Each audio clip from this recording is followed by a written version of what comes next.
This is the Life Shadows channel, and today we bring you the Elize Matsunaga case. Act 1, The Collision of Two Worlds. Picture this. A Sunday morning in one of the most expensive neighborhoods in São Paulo, Brazil. A woman walks out of a luxury high-rise, calm and composed, wearing casual clothes and sunglasses. She rolls 3 large suitcases toward a waiting car. She even asks the doorman to help her load them into the trunk. He obliges, smiling. He has no idea that inside those bags, Swiss and Samsonite, top of the line, are the dismembered remains of his employer. That woman was Elize Matsunaga. And the man in the bags was her husband, Marcos Matsunaga, heir to one of Brazil's most powerful food empires. This is not a story about a crime of passion. This is a story about obsession, about class, about the kind of fear that lives only in people who have known real poverty and would do anything, absolutely anything, to never go back. Before becoming the most infamous name in Brazilian true crime, Elize was just a girl from a small town in the south of the country, dreaming of a life she had no blueprint for. She built that life, brick by brick, on a foundation of secrets. And when that foundation cracked, she didn't just walk away. She picked up a .380 pistol. And she made sure there was nothing left to crack. If the Richthofen case, Brazil's most notorious before this one, was about a daughter who destroyed the very family that gave her everything, then the Matsunaga case is something more unsettling. It's about a woman who finally had everything she ever wanted. And still chose to destroy it.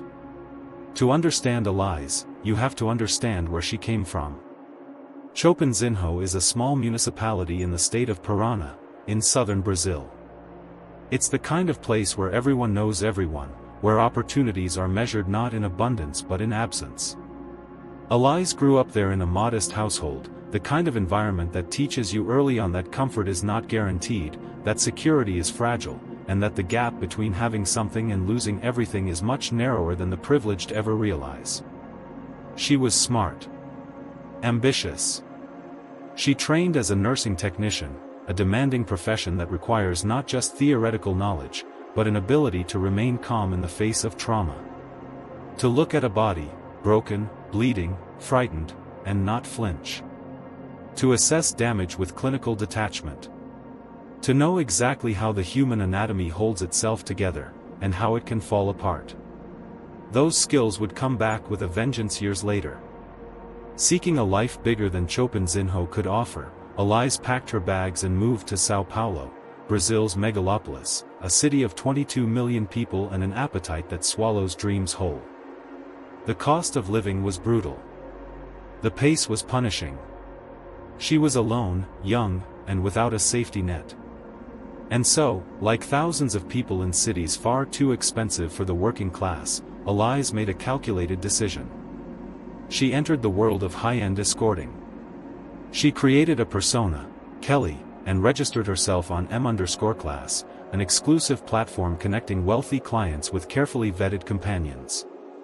This wasn't desperation. It was strategy. M_class was not your average escort site. It catered exclusively to a clientele with money to spend and a desire for discretion. Profiles were vetted. Rates started at around 400 reais per hour, roughly $200 at the time, and climbed steeply from there. This was the upper tier of an invisible economy, where CEOs, politicians, and heirs went when loneliness and entitlement intersected. And that's exactly where Marcos Matsunaga found himself one day, scrolling through profiles. Marcos was the heir to the Yoki empire, one of Brazil's largest and most recognized food brands, the kind of company whose products sit in every Brazilian pantry. He was educated, well-traveled, and wealthy in the way that people who inherit generational money are wealthy, not just financially, but socially, with all the networks, clubs, and access that come with it. He was a big game hunter who had been on African safaris. He was a collector, fine wines, precision rifles, hunting knives from around the world. He was, by all external appearances, a man who had everything. And yet, Marcos was deeply, quietly lonely. He was already married when he found Elize, or rather, when he found Kelly. But what began as a transaction, 400 reais per hour, quickly became something far more complicated. He was drawn to her. Not just physically, but in the way that powerful men sometimes become drawn to women they believe they can rescue, women who seem to need them, who represent a kind of simplicity they don't have in their own structured, obligation-heavy lives. Marcos fell in love. Or what he believed was love. He didn't let the transaction stay a transaction for long. He took her off the M_class platform. He set her up in a private apartment. He paid for everything. He began, slowly and deliberately, to reshape her, her wardrobe, her routines, her social presentation. He was sculpting something. Whether it was a partner or a trophy is a question that, depending on who you ask, has very different answers. For Elize, the calculus was equally complex. She saw Marcos clearly. She wasn't naive. She knew that she was being kept, that her value in this arrangement was partly transactional, partly emotional, partly aesthetic. But she also saw something genuine in him, a need for her that matched her own need for stability. She allowed herself to believe in it. More than that, she began to want the life it promised. There was one enormous obstacle. Marcos was married. He had a wife. A family. A life already built. Elize watched from the sidelines as his first marriage disintegrated. She was the other woman for over a year, existing in the margins of his life, present enough to matter but officially absent from all that counted. It was a position that required patience, silence, and an almost inhuman ability to suppress the parts of herself that demanded more. When Marcos finally filed for divorce and turned to Elize as his next chapter, she interpreted it as victory. She had waited. She had played the long game.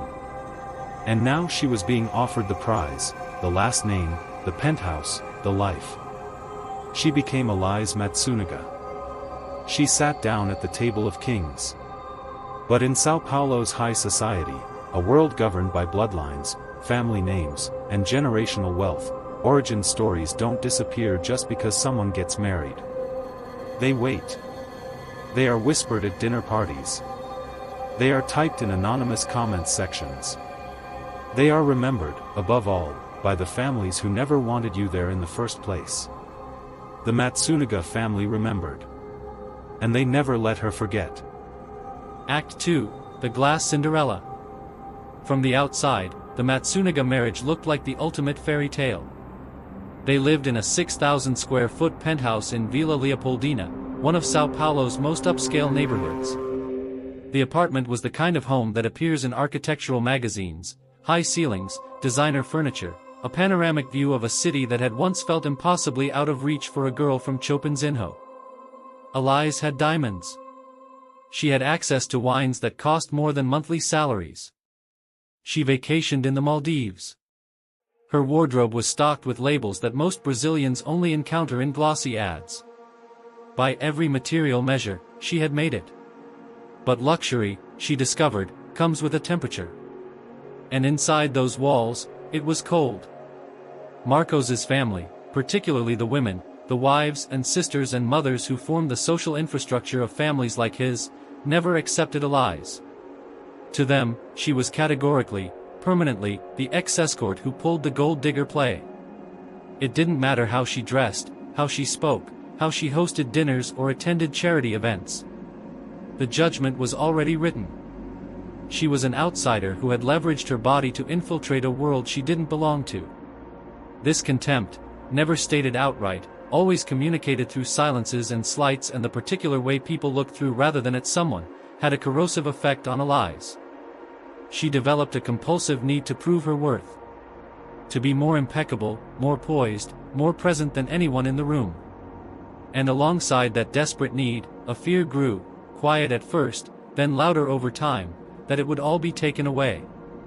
That one morning she would wake up and find herself back in Chopinzinho, or worse, back on M_class, and none of this would have been real. Marcos was not a simple man. His passions ran deep and they ran dark. He was a gun collector in the obsessive sense of the word. The penthouse had a secure room lined with weaponry, precision pistols, high-caliber hunting rifles, custom-crafted hunting knives brought back from trips abroad. He was a licensed collector, technically within the law, but the sheer volume of what he owned made the apartment feel, to visitors who noticed, less like a home and more like an armory with furniture. Hunting was his religion. He traveled twice a year to African safaris, Zimbabwe, Tanzania, South Africa, where he would spend days tracking large game, pulling triggers, and posing for photos with the bodies of animals whose lives he'd ended. The trophies came home with him: mounted heads, preserved hides, framed photographs.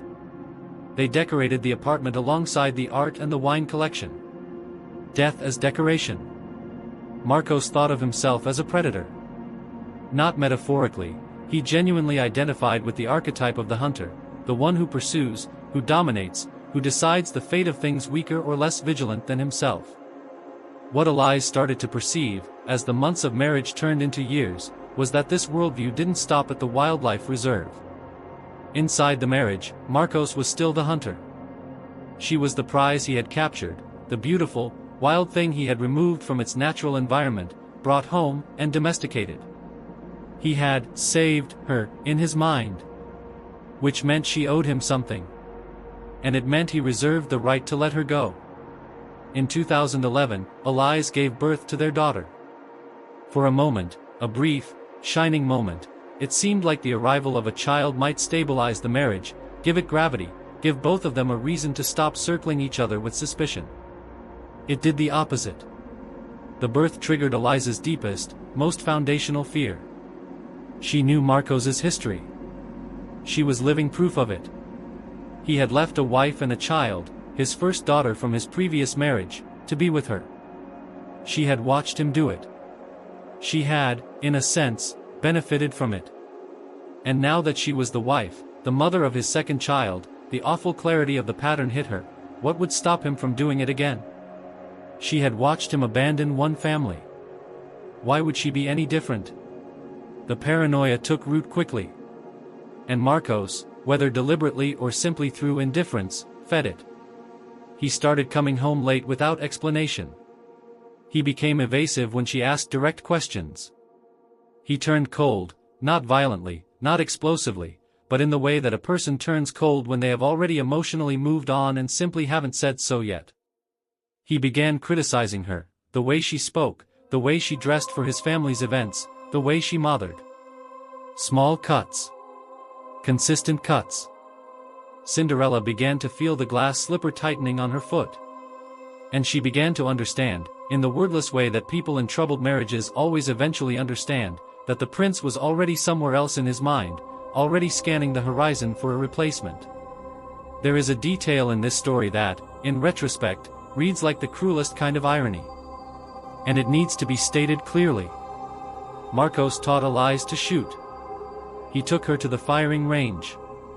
He wanted a partner for his hobby, someone who could accompany him, who could appreciate the mechanics and the ritual of it, who might eventually join him on a hunt.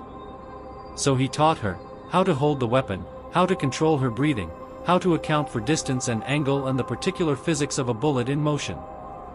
He taught her about calibers. He taught her about stopping power. He walked her through the anatomy of a target, where a shot would be most effective, and why. He thought he was training a companion.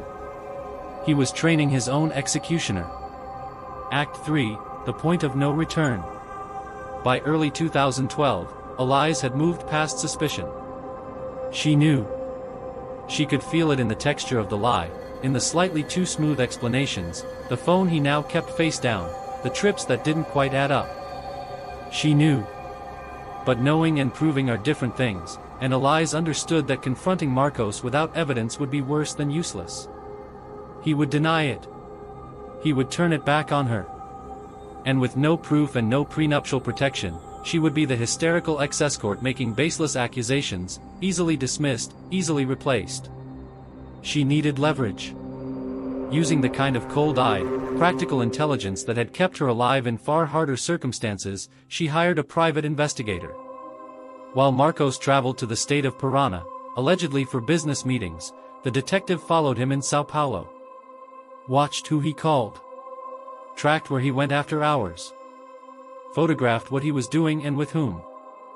The report came back devastating. Marcos was seeing another escort. Not just any escort, another woman from M_class. The same website. The same category of transaction. He was running the exact same pattern he had run with Elize herself, almost to the letter, finding a woman on the platform, paying for her company, becoming emotionally entangled, setting her up. Let that land for a moment. Elize, the woman who had been rescued from that world, was about to be replaced by a newer version of herself sourced from the same website. The symmetry was grotesque. She waited. She collected every photograph, every video timestamp, every digital trace. And she said nothing. Marcos returned from his trip on May 19th. Elize made pizza for dinner. It's the banality of that detail that makes the scene so difficult to absorb, this enormously charged, catastrophically consequential night, and at the center of it, a pizza. The baby was asleep in her room. The nanny was somewhere else in the large apartment. The city hummed 20 floors below. And Elize sat across from her husband with everything she knew laid out invisibly between them, waiting for the right moment. The conversation started quietly. Almost carefully. Not a confrontation, more like a slow opening of a door that both of them knew led somewhere terrible. Then Elize put the evidence on the table. The photographs. The proof. She told him she knew about the other woman. She told him she knew it was M_class. She told him she knew he was repeating himself, that she was simply the previous model being phased out for a newer one. Whatever Marcos said in response, and Elize's account is the only account we have, because Marcos never spoke again after that night, it was not conciliatory. According to her testimony, he was vicious. He told her she was nothing without him. That she had never been anything and never would be. That he would take their daughter from her, that the courts would side with the Matsunaga family over a woman with her history. He told her she would go back to where she came from. And then, according to Elize, he hit her. A slap, open-handed. The moment Marcos's hand connected with her face, something in Elize's architecture gave way. Not in the way that people collapse, but in the way that structures collapse when a single load-bearing point finally fractures. Years of it came down at once, the quiet rejection from his family, the creeping coldness in the marriage, the terror of losing everything she had built, the humiliation of being replaced on the same platform where she had been recruited, the slap itself, and underneath all of it, the foundational dread that had never fully left her, the dread of going back. Back to Chopinzinho. Back to nothing. Back to being no one. Elize didn't scream. She didn't cry. She didn't threaten. She walked to the gun cabinet. She knew exactly where the weapons were. She knew how to load one. She knew how to hold it, how to breathe, how to aim. Marcos had made sure of that. She picked up the .380 pistol. Small caliber. But at close range, more than enough. Marcos was either turned away or turning back when she fired. Forensics would debate the exact angle in the trial 4 years later, but the outcome was not in question. A single bullet. Close range. The heir to the Yoki empire fell to the floor of his dining room, beside the open pizza boxes, on the marble he had chosen himself for that apartment. The sound of the gunshot was absorbed by the building, the neighborhood, the city that never stops making noise. And then there was silence. Elize Matsunaga stood in her penthouse and looked at what she had done. The baby was asleep.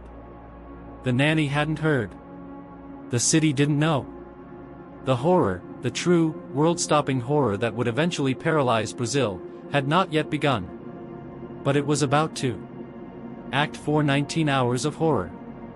Here is what most people would have done. Called emergency services. Screamed. Collapsed. Called family. Sat paralyzed on the floor until someone else came and took control of the situation. Here is what Elize did. She assessed the scene. She checked the body with the calm efficiency of someone who had spent years working in medical environments.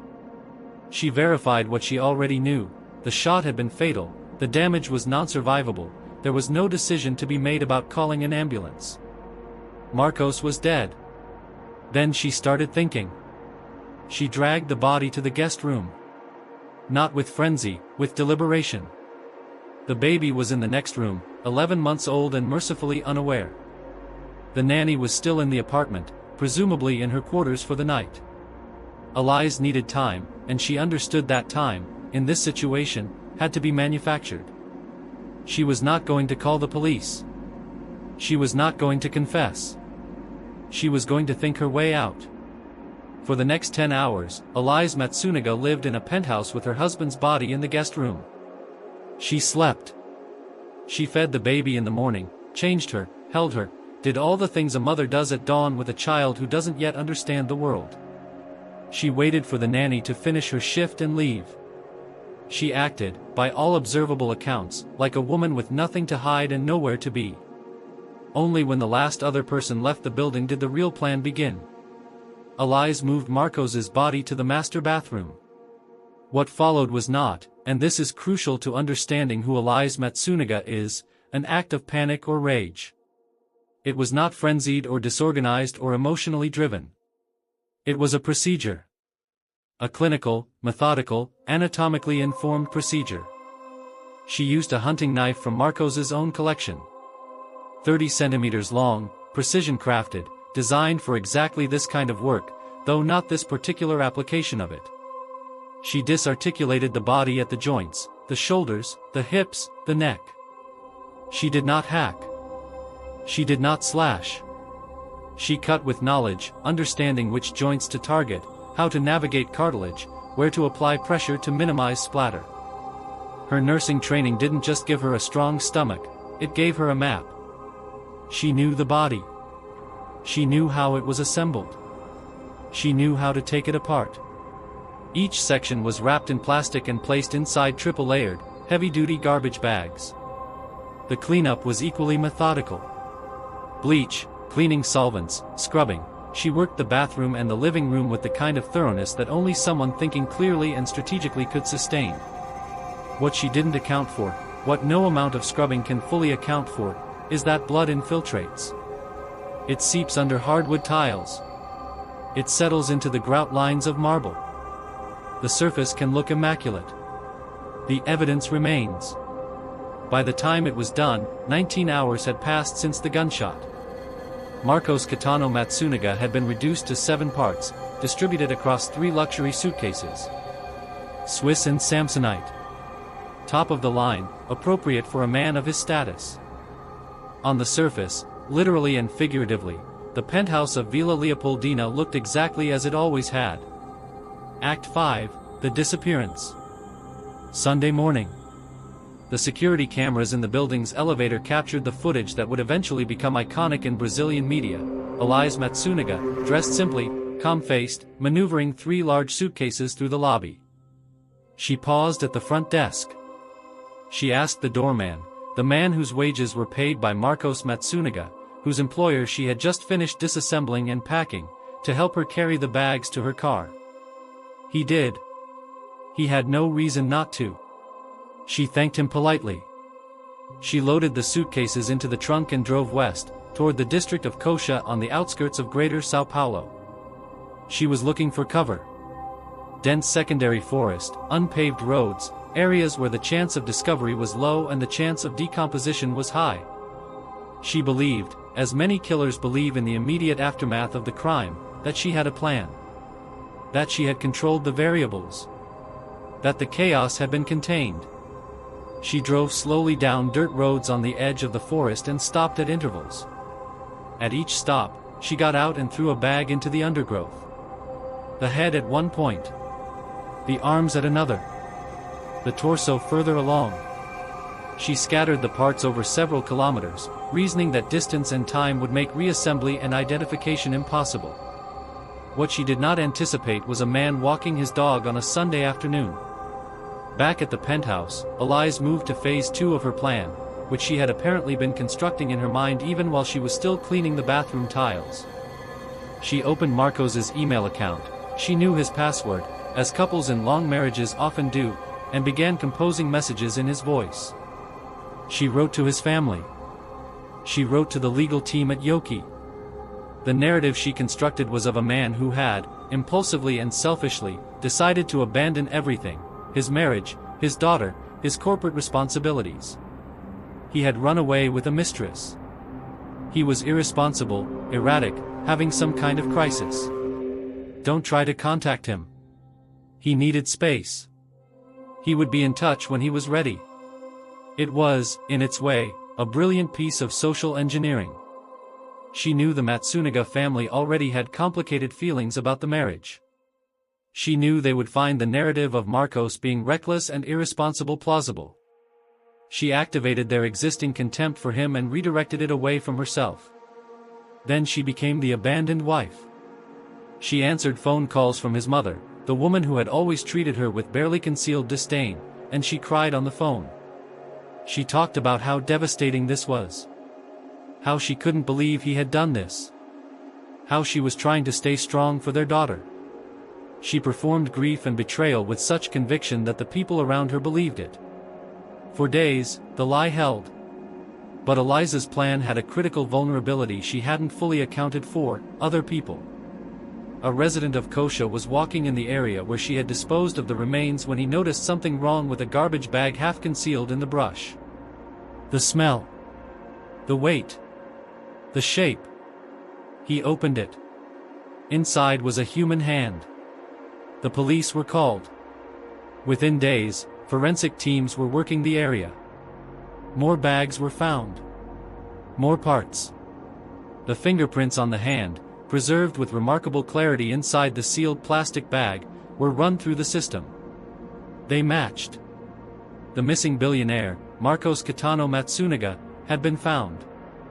Not as a missing person. As evidence. The trajectory of the investigation now had a clear direction. And it led directly back to the penthouse in Villa Leopoldina. Act 6, The Confession. When detectives from São Paulo's DHPP, the Department of Homicide and Personal Protection, arrived at the penthouse, Elize received them with composure. She offered coffee. She answered questions. She was the picture of a concerned wife cooperating fully with authorities who were trying to locate her missing husband. Then the forensic team brought Luminol. For those unfamiliar, Luminol is a chemical compound that reacts with the iron component of hemoglobin, the protein in blood. When sprayed on a surface and exposed to a UV light in darkness, even trace amounts of blood that have been cleaned, scrubbed, bleached, and scrubbed again will glow. Not faintly. Brilliantly. A cold, ethereal blue. When the investigators turned off the lights in the living room and bathroom of the Matsunaga penthouse, the surfaces lit up like a constellation. The floor, the grout lines of the marble, the wall near the bathroom, the path from one room to another, all of it glowing blue in the dark. The shape of what had happened written in chemistry across the apartment that had been immaculately, obsessively cleaned. Elize Matsunaga looked at the blue light and understood that the game was over.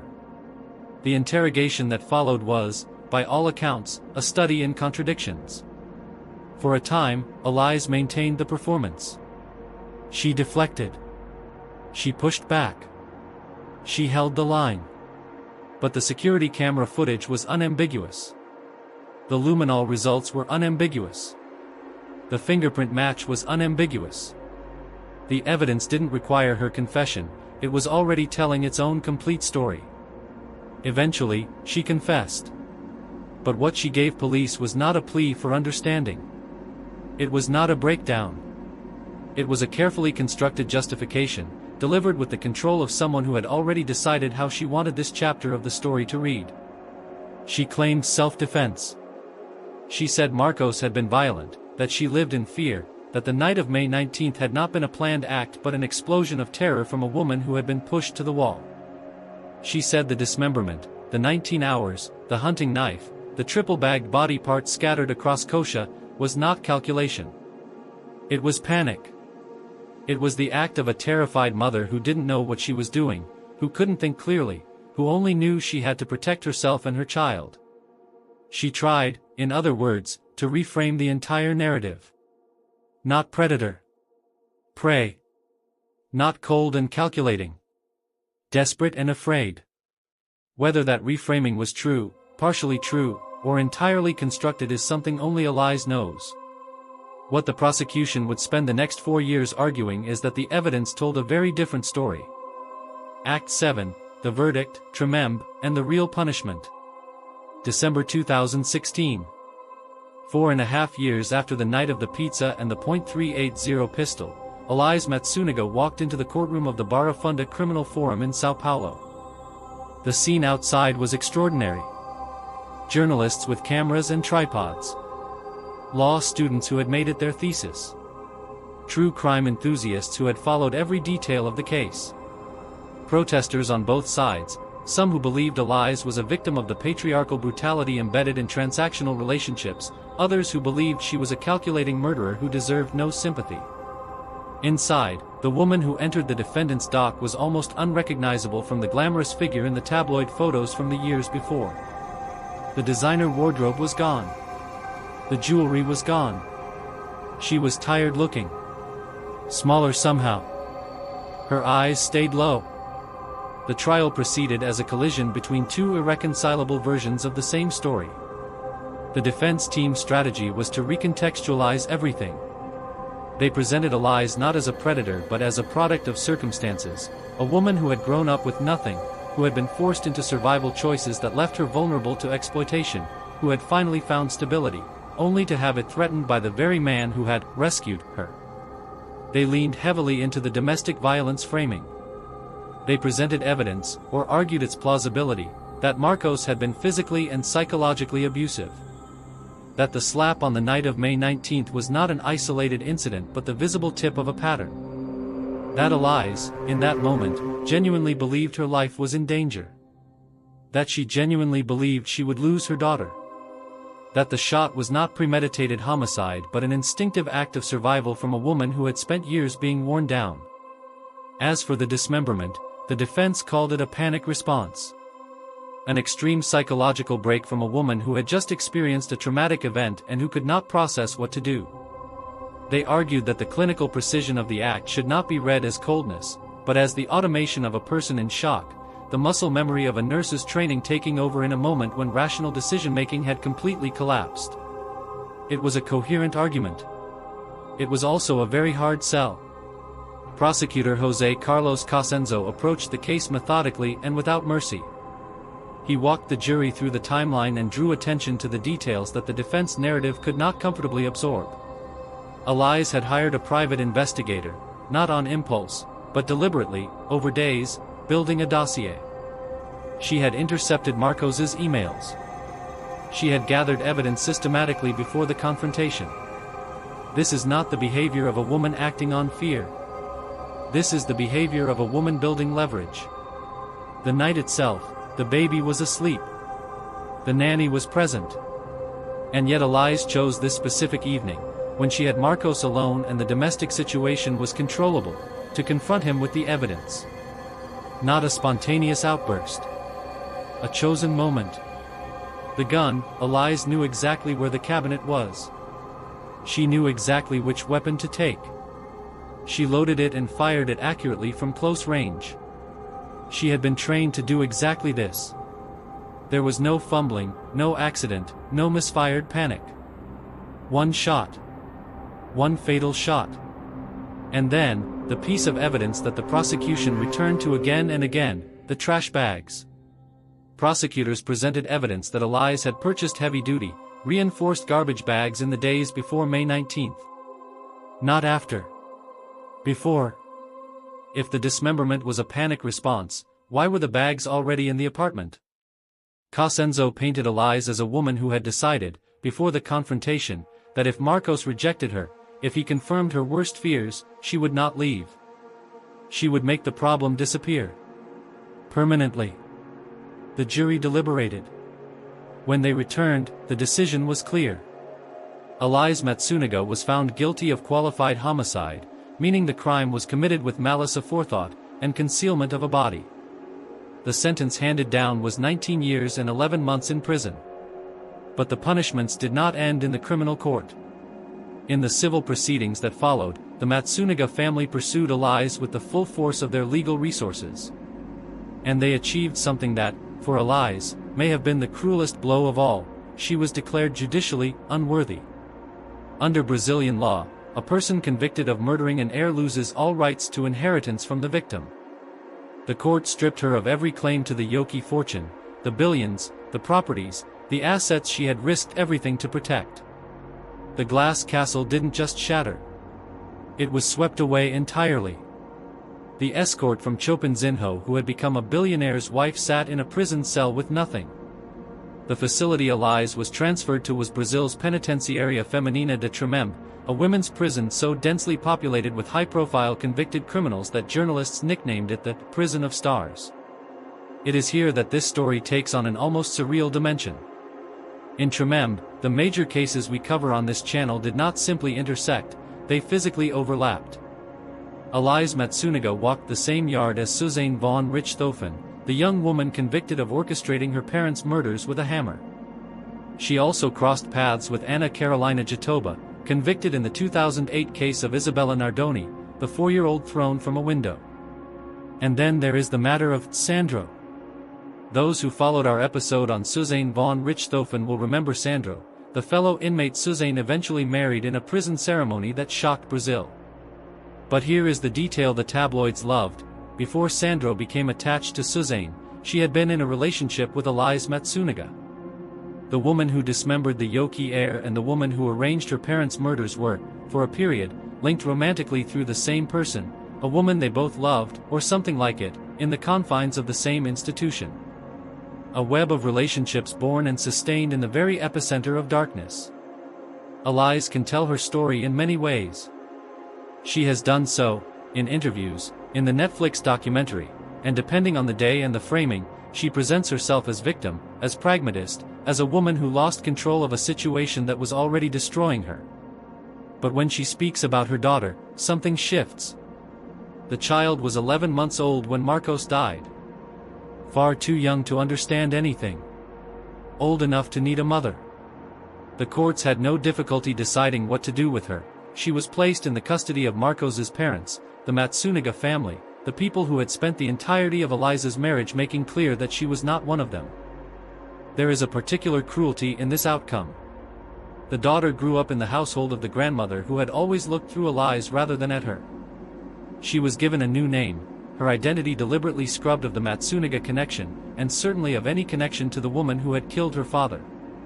She is shielded, protected, insulated from any contact with her biological mother. She has, to all appearances, grown up as if Elize never existed. Elize, in the Netflix documentary, does not describe the years of incarceration as her real punishment. She describes the loss of her daughter as the thing she cannot escape. The thing she carries. The irony is almost impossible to look at directly. The central fear of the night of May 19th, the fear that drove everything, that Marcos activated when he told her she would lose custody, was this: losing the girl. Being separated from her child. And in pulling the trigger to prevent exactly that outcome, Elize guaranteed it. She sentenced herself to precisely what she was trying to escape. Today, the story has not ended. After several years of incarceration and a series of sentence reductions and regime progressions under the Brazilian penal system, Elize Matsunaga is living outside prison walls, under parole conditions. She has tried, methodically, to build an ordinary life. She worked in a textile workshop. She legally changed her name in the civil registry, quietly, deliberately removing the Matsunaga surname that had both defined and destroyed her. She moved to a small city in the interior of São Paulo state, far from the social circles of Vila Leopoldina. And then came the detail that no writer could have invented. She was spotted working as a rideshare driver. Sit with that for a moment. You open an app on your phone. You request a car. The driver arrives on time, rating 4.9, smiling in the profile photo. She introduces herself, not as Elize Matsunaga, because that name no longer officially exists. She is polite. She is professional. She asks if you have a preferred route. She drives safely. She thanks you for your business. And she is the woman who packed her husband into suitcases and asked a doorman to help her carry them to the car. The Elize Matsunaga case has been analyzed from every angle in the decades since it happened, legally, psychologically, sociologically, in academic papers and in late-night forum threads and in the documentary that brought it to a global audience. It has been used as a referendum on domestic violence, on class mobility, on the particular vulnerabilities of women who enter transactional relationships, on the cruelty of social hierarchies that accept people as long as they are useful and discard them when they are not. All of those analyses have merit. None of them, alone, is sufficient. What this case ultimately reveals is something older and simpler and darker than any sociological framework. It reveals what happens when the terror of losing something becomes more real to a person than the consequences of any action taken to prevent that loss. Elize Matsunaga grew up with nothing. She built something. And the idea of returning to nothing was, for her, in that specific moment, in that specific kitchen, with a baby asleep in the next room, entirely unbearable. That doesn't make what she did right. It doesn't make it understandable in the legal sense, or forgivable in the human sense. But it makes it explicable. And explicable things are the most dangerous of all, because they remind us how thin the line is between the people who do things and the people who would never. She wanted the perfect life. She sat at the table of kings. And in the end, the Cinderella of Villa Leopoldina proved something that fairy tales never tell you: the glass slippers are beautiful, and they are fragile, and they cut when they break. And no matter how far you run in them, they cannot hide the footsteps of someone walking toward the abyss. So I want to ask you something, and I genuinely want your answer in the comments below. Was Elize Matsunaga a victim, a woman shaped by poverty, exploitation, and abuse, who reached a breaking point that most of us, in comfort and safety, cannot truly imagine? Or was she a predator, cold, calculating, a woman who made a series of deliberate decisions over days and hours and chose, in the end, to eliminate the obstacle rather than walk away from the life she had built? Was justice served? Was 19 years, for the dismemberment of a human being, for the years of deception, for the daughter left without a father, was that enough? Or too much? Leave your thoughts below. This community has always had nuanced, thoughtful things to say about these cases, and this one deserves exactly that. If this story kept you watching, hit subscribe to Shadows of Life. We don't just tell you what happened. We go inside the mind of the people it happened to, and the people who made it happen. See you in the next investigation.